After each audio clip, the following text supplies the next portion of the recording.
So Kabir is a poet who of course needs no introduction. He was a Julaha.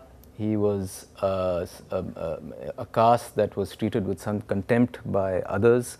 The Julahas were considered to be not very bright. He was a Dalit who converted to Islam. All these things are fairly well known about Kabir. I think what I would like to discuss today to some extent is the question of why Kabir has become a poet whom many people continue to imitate. There was this very interesting documentary, in fact 4 documentaries made by a very impressive, I wouldn't say a Kabir scholar, but really a Kabir aficionado called Shabnam Virmani in Bangalore about 6 or 7 years ago. You can pick it up on the web. It's called thekabirproject.org. Shabnam Virmani made a number of films in which he was basically tracking the legacy of Kabir all over India, and mostly in North India, mostly in Madhya Pradesh. And there were actually some very excellent singers of Kabir, both in Madhya Pradesh, in Rajasthan, in Sindh, and in Pakistan. So her, she's very good with the camera. So she took this roving camera to all these places, and one of the climactic films was where she actually takes a camera into Pakistan, and there she meets an amazing Kabir singer whom you all can catch on Pakistan Coke Studio, called Farid Ayyaz Qawwal.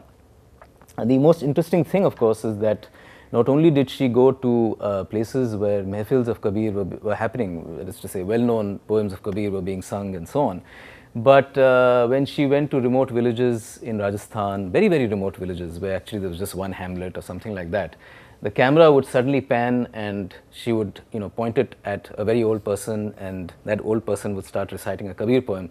And sometimes she would ask that person, have you, so that was fantastic. So it's a fantastic poem about the world coming to an end and the world turning around and so on and so forth.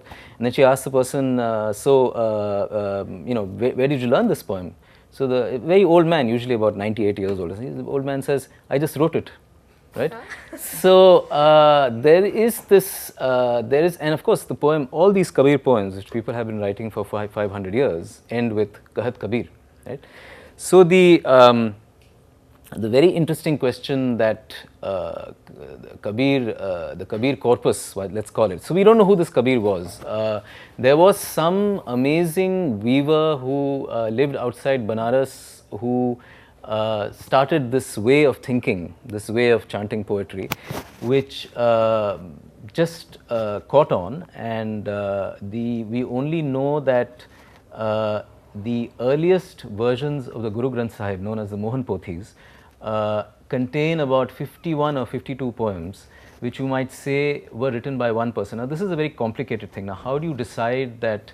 I mean, we are not dealing with, for instance, in literature you have, for instance, the Nirala corpus or the Jayasi corpus or the Shakespeare corpus. I mean, all these things are given to you as certifiable under one name, right? Because you have a certain set of texts presumably written by one person. So the aura, right? I'm going to use this word a lot. The aura of the individual artist, in a sense, is ratified or certified by the fact that one particular person has actually signed one that in the Western notion of copyright for the past 600 years, one might say that the aura of the corpus is certified by the signature of one author, right? Usually when one says copyright, one means signature, right? In the Indian tradition, the idea of copyright is much more complicated. As you know, many of the great epics in India were written collectively. We don't know who wrote the Gita. Maybe there was one genius who wrote the Gita. Maybe it was a collective, whoever wrote, who wrote the Mahabharata, who wrote the Ramayana. We don't know. And as you all know, the word Vyas is actually a reference to a sort of a collective. It's a generic name for people who come together to write a specific text. Now, in the Kabir instance, the question that Kabir throws up, I think, which has yet to be answered in literary criticism, and I think it's yet to be answered in philosophy, is how is it that there was this unique poet, this extraordinary poet, who thought and wrote in such a way in a unique way, and Hazare Prasad Dwivedi, the Hindi critic writing in 1941, actually calls him the Advitiya Vyaktitva, the absolutely incommensurable. I mean, the force of his personality is something that is, I mean, you can't compare him to Tulsidas, you can't compare him to Surdas. There was something extraordinarily explosive about this guy.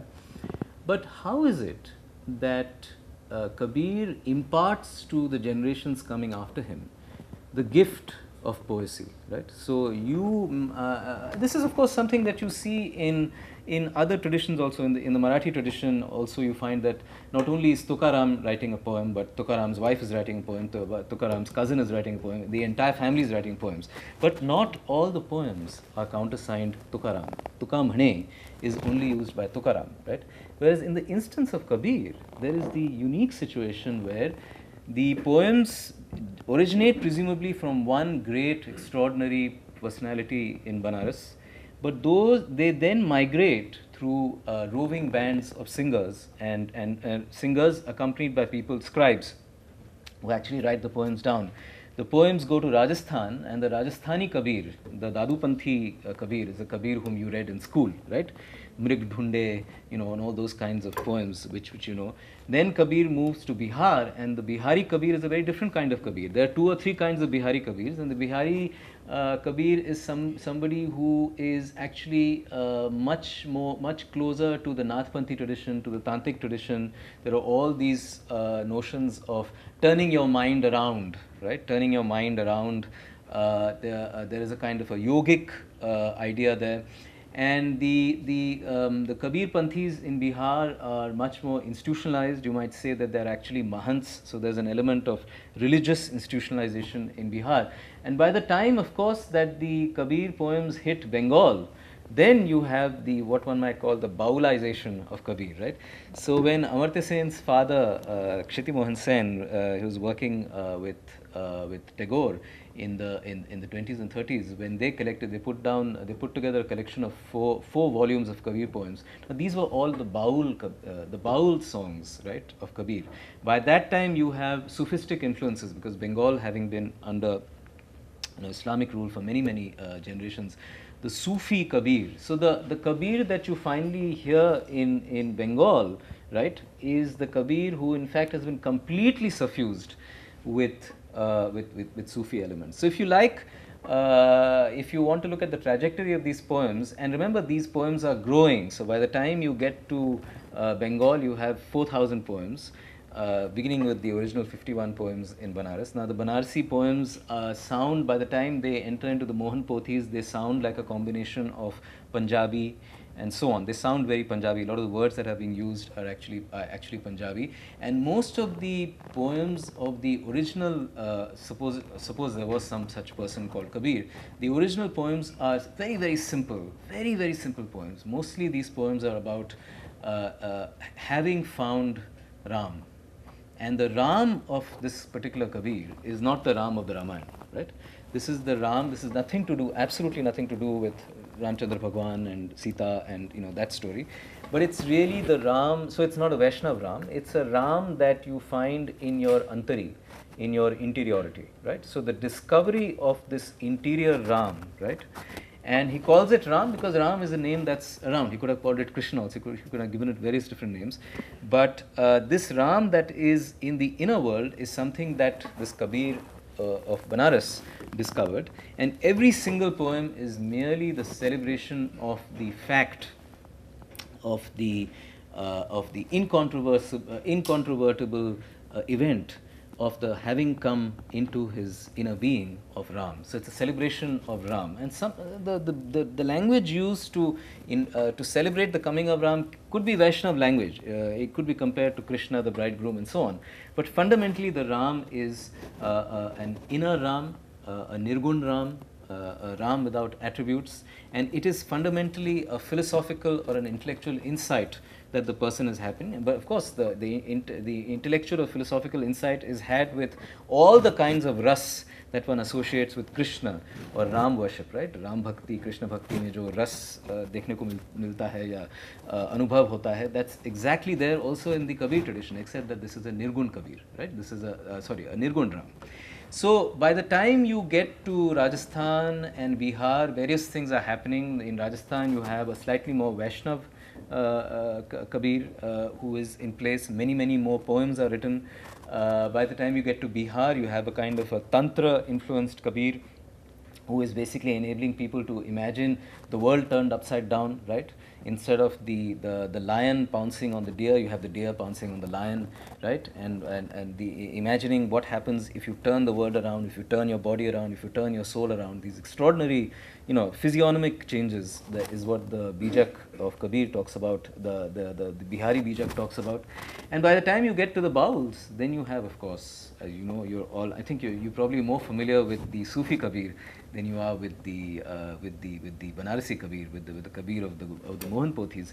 That Kabir is, of course, the Kabir of Ras Chakhna, of Chot, right? The Chot, the Ola, the Ola or the Mola has left you with a Chot. You are swinging. You are intoxicated. There's a notion of rapture. You are intoxicated, you are swept off your feet. So in Hindi, the way we make a distinction between Vashibhoot Hona or Abhibhoot Hona, that distinction is actually rendered null. So you're basically carried off your feet. So all those extraordinary things are happening. But I mean, my basic question is that, and this is a question that Western notions of copyright and signature and authorship don't quite give us an answer to. How is it possible that you had one amazing poet, and what is the nature of the gift? Is it the gift of language? Often in the Bhakti tradition, when somebody is called a guru, he's not called a guru because, it's not a guru shishya parampara. Guru basically means the gift of language, right? When Jnaneshwar writes poems in praise of Nivruttinath, who was his brother, he calls him his guru because Nivruttinath introduced him gave him the gift of language. So is it the gift of language? Is it the gift of rhetoric, which is to say the ability to generate more poems according to certain formal verse schemas? Is it the gift of intellectualism, the ability to see the world, to dramatically see the world in a certain way? Like people experience intellectual changes at various times in their lives. In my generation, people often came face to face with Marxism or something. At the age of 23, you suddenly discovered that the world is very different. There are exploiters and there are the exploited, and so people when you have an intellectual transformation, ideally it's a transformation where the world looks different, right? The retina or the optic, right? Your intellectual optic undergoes a massive transformation, and that's dramatic, right? Here, in this case, what is happening is that very poor people who have landless laborers, who are they may even belong to Bhatka tribes, they may belong to all kinds of people, basically the lowest of the low, the people who have nothing, not even the shirt on their backs, right? Who are basically itinerant, moving from one source of income to another. These are the kinds of people who are tapping into this new form of thinking, this new form of versification, and they begin writing Kabir poems. And not only do they begin writing Kabir poems in the 100 years after Kabir, but they've been writing poems for 500 years. As I'm speaking, more Kabir poems are being written, right? If you check in the Kabir project in Bhopal, you find that they're bringing out new books, new pamphlets every 6 months, because new Kabir poems are being written. So my question is that this gift of the original Kabir, what is the nature of that gift? Is the gift of memory? Memory enables you to remember, to recall mechanically certain ways of thinking, certain ways of imagination, certain ways of versification. Is it an intellectual insight? Is it a political insight? Dalits, some Dalit communities in North India say that Kabir is their guru, Kabir is the Dalit guru. Is it an intellectual insight? Is it an insight into caste? In the 50s and 60s, people spoke of Kabir as the great Samanvayakari, as somebody who brings together Hindus and Muslims. Is that what is there in Kabir? But my question is much more basic. That is to say, what is the nature of this gift that makes it possible for a poet, right, one particular unique individual, to stamp it with uniqueness, with a certain kind of specificity, singularity, and then for other equally unique and singular beings to come and countersign it and call that a Kabir poem? You see, I mean, the metaphor I often use here is that of, if you go into a bank vault and you have, like if you go into the State Bank of India and you have a bank vault, usually you have the key to the vault, like you may have kept certificates or jewelry, whatever in the thing. You have one key and the bank manager has one key, right? So you need two keys to open that nidhi, right? So similarly, in Kabir has one key, right? And all these people coming in 500 years later, they each individually have keys, and with that key they are able to open this thing, and I don't know what to call it, right? Again, I like to bracket that question as to what exactly it is, because I think it's a profound philosophical ontological question, like what exactly is it? But something is being passed on to the next generation, something is being passed on in an electrifying way, some kind of capacity, some kind of possibility. It's an intellectual legacy which is unique in two very important ways. Again, one is that it is individuated right at the beginning. That is to say, there is a unique poet who countersigns these poems, right, as Kahat Kabir. But it is doubly individuated. People coming in for the next 500 years again can countersign this thing. So you have to tell me whether in some sense in other forms of individuation that you may have seen in your biological researches, one can imagine a situation where the stamp of individuality is countersigned by another stamp, and both these stamps kind of inform each other, right? The stamp coming later doesn't cancel out the previous stamp. Nobody is saying that Kabir is dead, right? In modern Christian discourse, Christian discourse has become so Christian that it's secular. One actually says God is dead, right? One doesn't speak of Jesus, right? So, but in this particular case, one might say Kabir is very much alive, right? The aura of the original poet is very much around. It is countersigned by the individual auras of all the poets who have come later. And this counter signature of the later poet to the previous poet doesn't cancel out either of the two. Yeah? Usually what happens in poetic practice is that poets coming later cancel out the previous poet, right? So for instance, in English, for instance, T.S. Eliot is coming in, and T.S. Eliot, in a sense, very heavily influenced by Coleridge or Wordsworth. In a sense, he cancels out Wordsworth and Coleridge, right? The aura of the previous poet is cancelled out and a new poet emerges. So the phenomenon is often compared to killing the father, right? The father has to be killed in order for the son to assert himself. But in this particular case, the unique problem is that we are speaking of a form of individuation, right? And remember, this is a form of individuation that is happening at the level of the interior, because Kabir's Ram has been found at the level of interiority, right? Antari. This is not the Ram out there, the Ram who did the great deeds, the Ramcharitmanas Ram, right? Where there is a Manas and there is all this, one can see in the mirror of those deeds the greatness of Ram. That's not the Ram we are speaking of. We are speaking of a Ram who has been signed, whose signature is available in the inner world, and that inner Ram is being countersigned by countless other people, and people who have nothing, right? People who have no temples, no masjids, nothing. They have no institutions, right? The exception is the Kabir Panthi, cults in Bihar, but most of these people have nothing. And how is it that these people who have nothing are actually drawn to this unique form of individuation? So it seems to me that I've often thought that, in fact, this is something that I've spoken of in some of my written work. This whole very interesting question that in the era of democratic change and in the era where people are laying claim to their political rights, and political rights evolve saying that I have the right to vote, therefore I as a citizen can access certain political possibilities, and therefore I can sign this vote. This vote is signed under my name, therefore my individuality is guaranteed by the fact that I can vote, right? That process, and as more and more of these people are moving into the political hustings, that process is in a sense countersigned by something else. I often think of Kabir's signature as something that reminds us of older notions of interiority. And by old, I don't mean old in the sense ki purane or puratan. I mean old in the sense that something which is infra, beneath the level of contemporary processes, right? So the new notions of individualism are there, and they are something that propel us into the future. But with Kabir, right, and with this whole Kabir corpus and Kabir process, you are reminded of older forms of individuation that are not yet defunct, right? So the fact that older traditions and older ways of thinking, and these are intellectual traditions, actually survive gives us a very important insight into the possibility of the survival of older traditions even as newer traditions are coming to fore. Therefore, one would never use a kind of an opposition like modernity versus tradition. Right? This is a completely useless and not very interesting, not very important distinction. I would in fact rather say that the modern is always supposed, right? I was very happy to see the word substrate in what Uday was saying. There's a substrate. So there is always the substrate of the pre-modern in the modern, and the pre-modern must not be understood as something ancient, something defunct, or something gone. But the pre-modern is very much alive.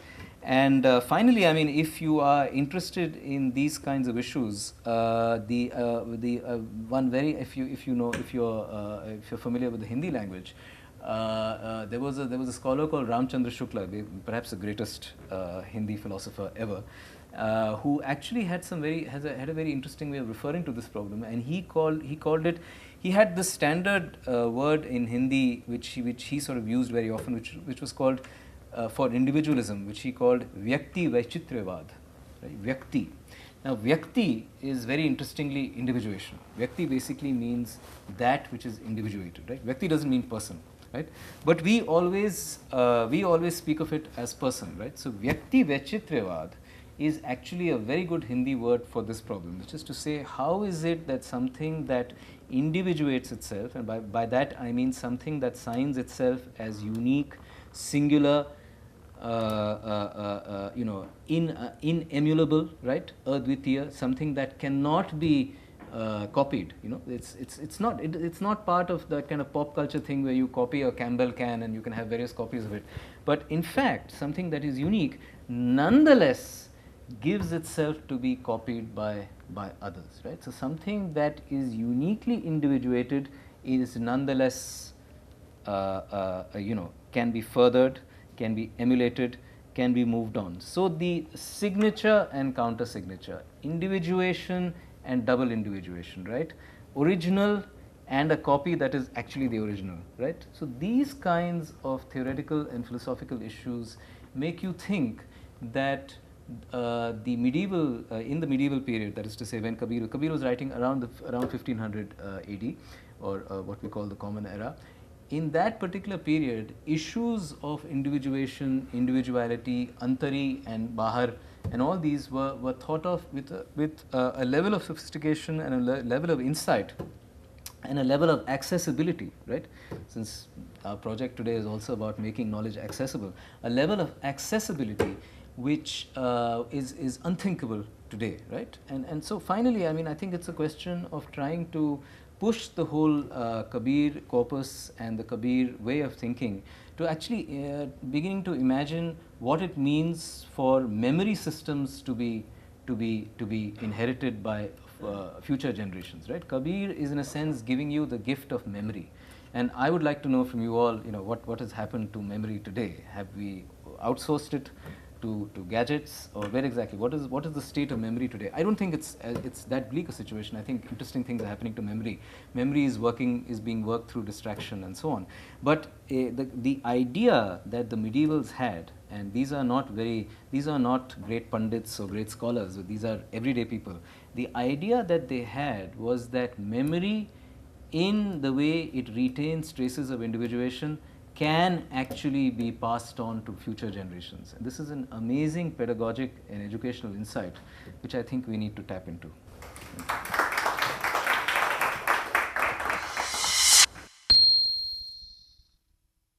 Initially, both the religions disowned him. Finally, Yes. like once he died, they said he is mine, he is mine. But these topics like this, memory or individuality, we have seen very few people talking about it. That's right. So, like, is this perspective like very much hidden, or like few people wanted to explore it? Well, I mean, that's the thing. It is, again, that's a paradox, that in fact it is about the hidden, it is about the mystical, it is about the inner world, but nonetheless it's accessible, right? So it's not, and again, we can't think, because we live in a world of, super saturation, the media saturation, and the media is a media in the sense that it mediates information. So in some sense, we assume that there is a relation between openness and truth, right? And the moment we think of hiddenness, we think, there must be something. There must be some kind of something tricky going on.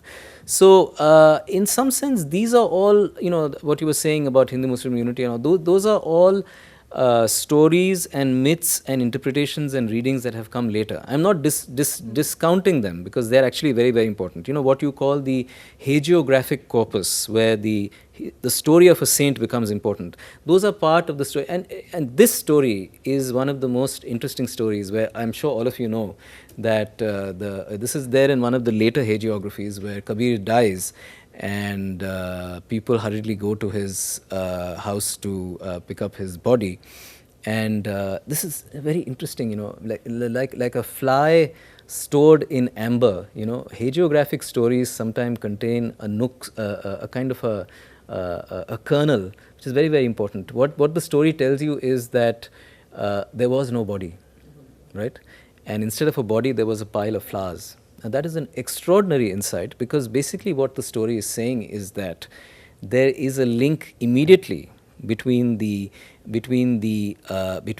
inner Ram, right, and the possibility of so the flowers take the place of the non-being of Kabir, right? The whole inside, the Nirgun Kabir. So in fact, Kabir becomes Nirgun in the hagiographic. So I mean, I would be the last person to say this hagiographic story is all nonsense. There was actually a Kabir, and how could he have died, and how could there be flowers there? But hagiographic stories are very, very important, because through the ruse of miracle, right, which most people with scientific appetites would say miracle is nonsense, it's superstition. But miracle, in fact, contains some kind of sapience, some kind of wisdom that actually harks back, right, to something much older. But then again, it's hidden. Therefore, it's very hard to connect it with open ways of talking, right? We speak of sabhas, and we speak of open debate. This Kabir tradition is very much subterranean, because it's not part of that. I mean, in some sense, the Tulsi and the Sur tradition, the Krishna and the Ram Bhakti traditions are much more open. It's all out there in the open. It's completely in your face, right? Not to say it doesn't have a mystical side, but the mystical side is actually something that you don't see. What you see is before you, out in the open. The Kabir tradition, the Nirgun tradition, is extremely secretive in that sense. But nonetheless, it makes all these other things possible. So that's a paradox. But yes, yes, sir. Just a comment. Coming to the point that you made about individuation. Yes, sir. That one aspect of me says that individuation is important for me. The second aspect is, at the same time, I want to contribute to a certain hero that I have in front of me. In this case, Kabir. So I contribute, or I construct something, and I want it to be labeled as Kabir's. Yes. Subsequently, when the rendition of these lines is made by, is all by through vocal renditions, I see that someone is actually saying these words which I have created, and under the name of Kabir, I'm happy. That's right. So at that one level, I have my individualistic That's right. Space that I occupy. Yes. At the same time, I'm being recognized along with someone else who, for me, is a That's big right. deal. This is So maybe this is that's absolutely right. I mean, in fact, in the in philosophy, there is a notion of giving. There's this idea of generosity that is giving before giving. It's not giving as in consciously. And you can sometimes assuage your conscience by saying, I'm a great dani, or, I've given a lot. It's giving before giving, and the metaphor usually is that of absolute self-exposure, right? So generosity in the sense of giving everything that you have and willing to stake everything in that act, right? That seems to be one of the very, very important tradition. So usually people tap into the radical, iconoclastic side of Kabir. But there is also this other side which people usually don't go into. What is that generosity? So this person is tapping into a generosity that Kabir had made possible, right? It's because the counter signature is a counter signature in terms of gift and counter gift. You give me a gift, I give you a counter gift. But these two gifts are incommensurable, right? Like if you give me a gift right now, if you give me a gift of a ballpoint pen, I'm not going to run to a store and get exactly the same ballpoint pen and give it. So the commensurability, the fact that another person can return this gift as a Kabir poem is an extraordinary aspect of what is being passed on. Right? And that's possibly prior to versification. It's an attitude, it's a comportment, it's an ethical posture.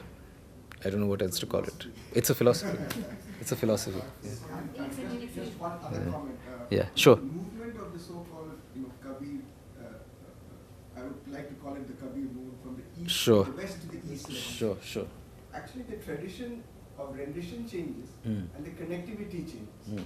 At the west, we were basically talking about community living, coming together. By the time it goes to the vowels in the east, Yes. there's a connection made to the upper. That's end. correct. That's and correct. that's probably one of the biggest differences between rendition of That's these correct. gods from the That's west to the east. that's exactly right. I mean, that is, something is happening whereby the connect is direct. Now, I don't want to simply call it sophistic because then one would have to go into what is sophistic.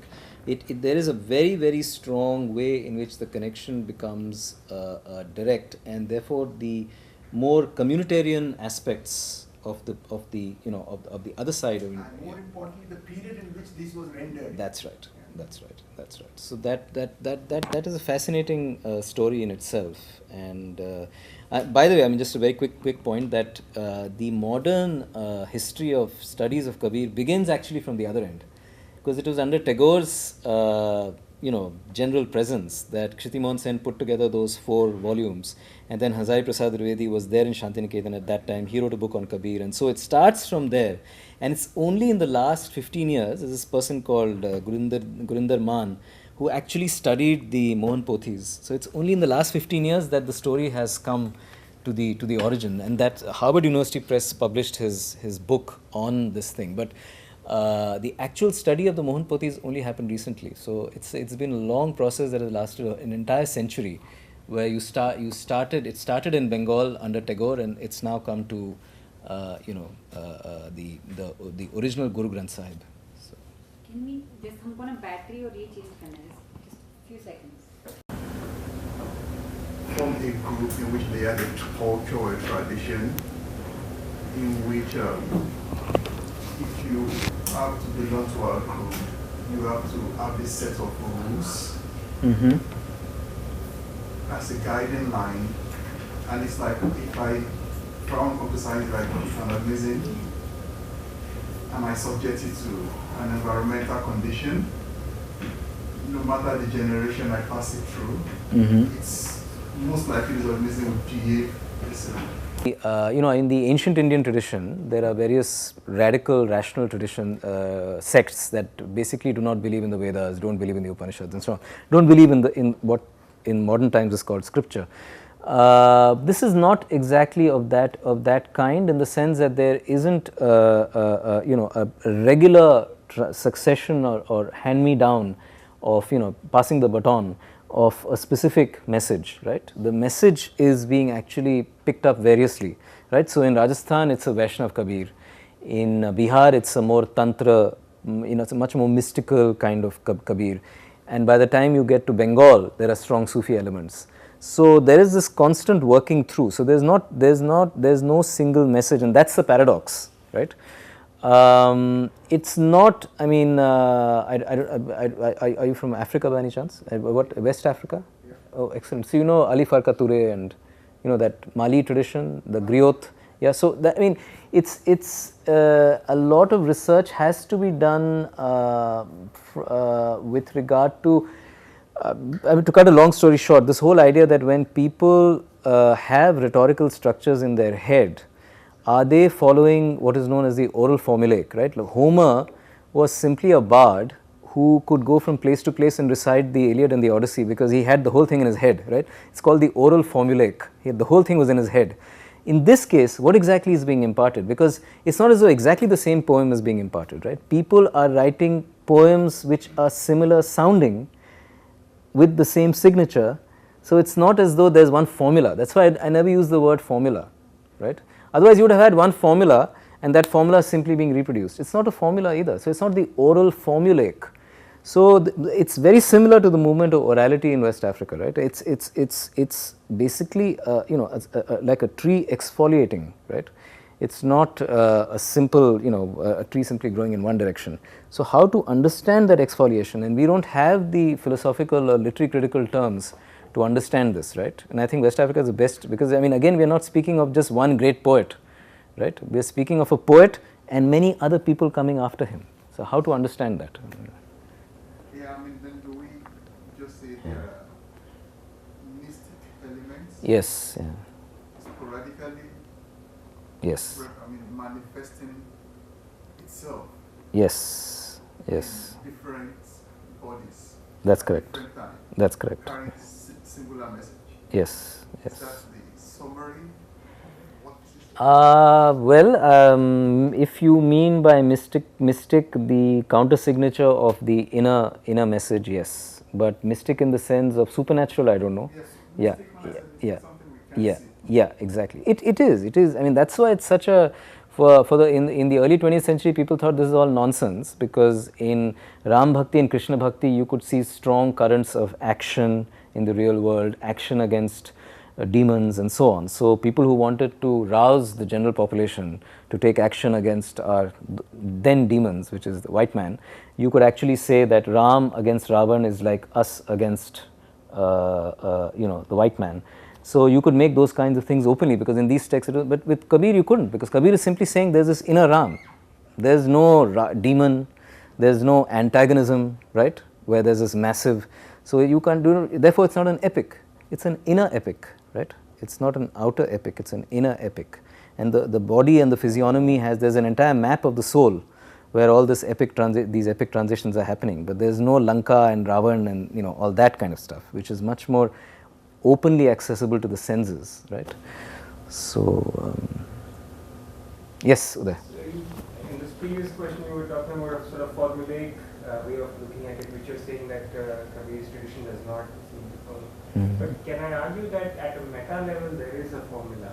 That formula is something on the lines of an annihilation of a lower notion of self for a higher.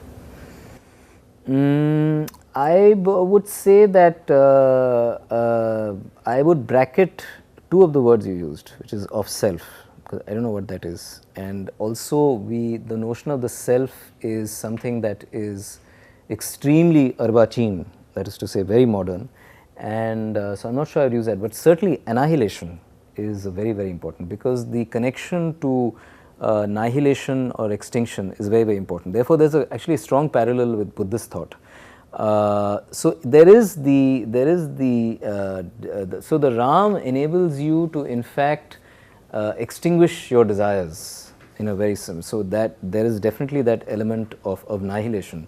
But the insight is fundamentally by a series of negatives, right. So Ram is never described, Ram is not this, not that, not this, not that, a series of negatives, and so therefore you really have in some sense a certain negativity in this tradition, right.